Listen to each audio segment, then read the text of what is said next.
Selamat pagi Bapak Ibu, Saudara-saudari yang terkasih. Salam jumpa dalam kasih Kristus bersama saya Romo Ansel Olasoni dalam renungan harian Minggu tanggal 27 Februari 2022 pada hari Minggu biasa ke-8. Ayat emas pilihan kita pada hari ini dalam Injil Lukas bab 6 ayat 41. Yesus berkata kepada para muridnya dan orang banyak, "Mengapakah engkau melihat selumbar dalam mata saudaramu, sedangkan balok dalam matamu sendiri tidak engkau ketahui?" Salah satu kecenderungan manusia yang sering kelihatan adalah melihat kesalahan orang lain dan menghakimi tanpa alasan. Setelah melihat kesalahan orang lain, lalu memberikan cap yang tidak baik terhadap orang itu. Bahkan ukuran kualitas diri orang itu pun dinilai dari sudut kesalahan yang ia perbuat. Padahal bisa saja banyak kebaikan atau kelebihan yang ia miliki. Tipe orang yang selalu melihat kesalahan orang lain dan menghakimi adalah tipe orang sombong dan angkuh.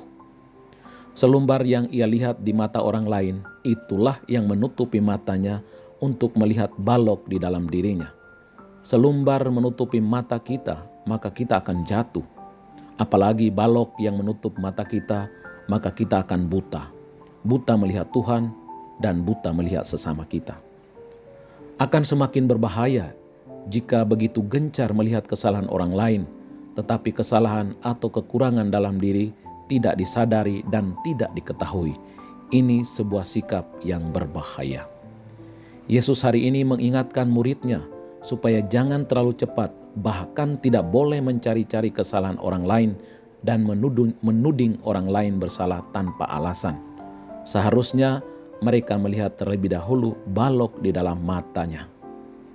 Yesus menegur dengan keras kepada para murid dan orang banyak bahwa yang merasa dirinya baik lalu menghakimi orang lain, ia mempertontonkan kualitas dirinya yang rendah di hadapan Tuhan dan sesama.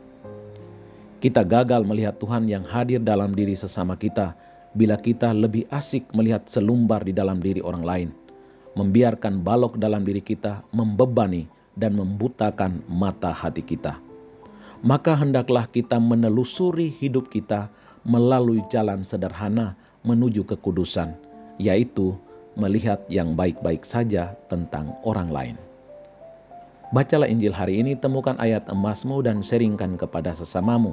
Salam teriring doa dan berkat dari Romo Ansel dalam nama Bapa dan Putra dan Roh Kudus. Amin.